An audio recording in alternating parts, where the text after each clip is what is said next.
Question number 31, the number of permanent member of security council of UNO is. UNO का जो security council है उसमें कितने permanent member है?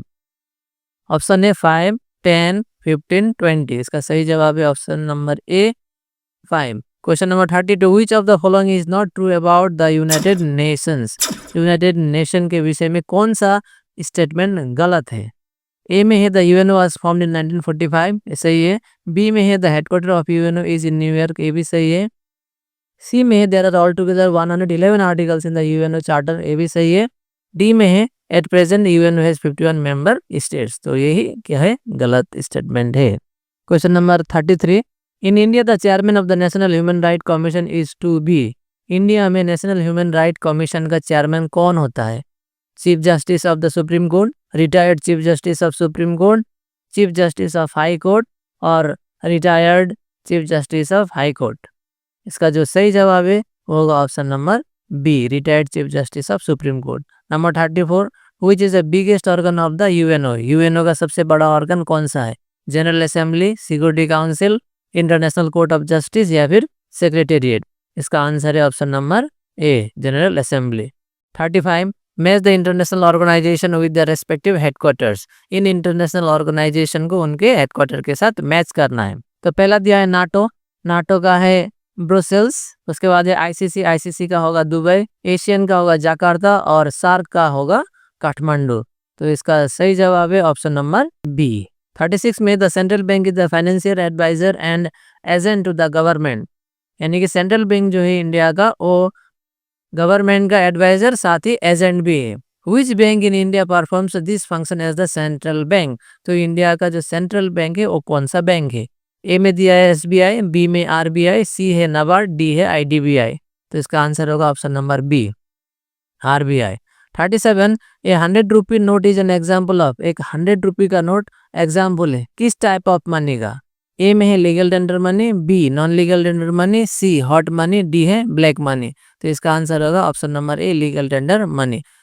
38 में match the following financial organization with their year of establishment. इन financial organization को उनके ईयर ऑफ एस्टेब्लिशमेंट के साथ मैच करना है। तो गुवाहाटी बैंक जो कि आसाम का सबसे पहला बैंक है वो है 1926, बी में है रिजर्व बैंक ऑफ इंडिया 1935, सी में है industrial development bank of India, इसका 1964 और नाबार्ड का जो ईयर ऑफ एस्टेब्लिशमेंट है वो है 1982। तो 38 नंबर का क्वेश्चन का आंसर होगा ऑप्शन बी। 39 में है American currency is called. America का जो करेंसी है उसे क्या कहते हैं?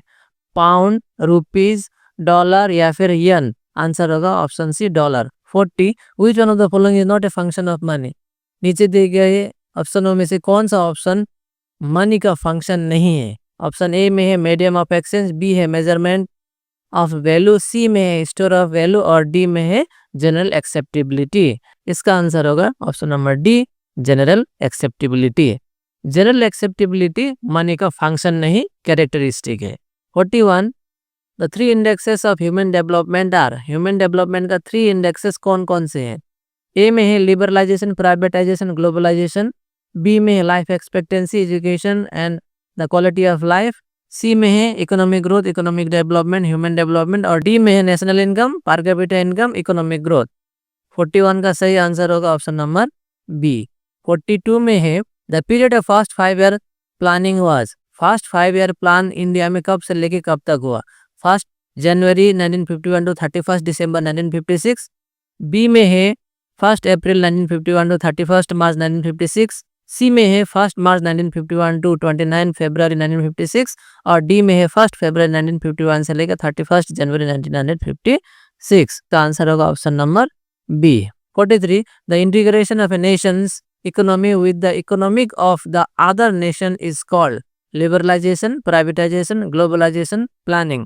इसका आंसर है option number C, globalisation. 44, what is the full form of NITI Aayog. NITI Aayog का फुल फॉर्म क्या है? Option A national institute for teaching India, B national institute for transforming India, C new institute for transforming India, D national institute for technology of India. इसका जो सही answer है वो होना चाहिए national institution for transforming India, option number B. लेकिन यहाँ पे लिखा है नेशनल इंस्टीट्यूट, एक्चुअली होना चाहिए था national institution for transforming India. Question number 45, last question, in which year did India adopt the economic reforms? India ने कब इकोनॉमिक रिफॉर्म्स एडॉप्ट किया? ऑप्शन है 1991, 1995, 1999, 2001। इसका सही आंसर है ऑप्शन ए 1991।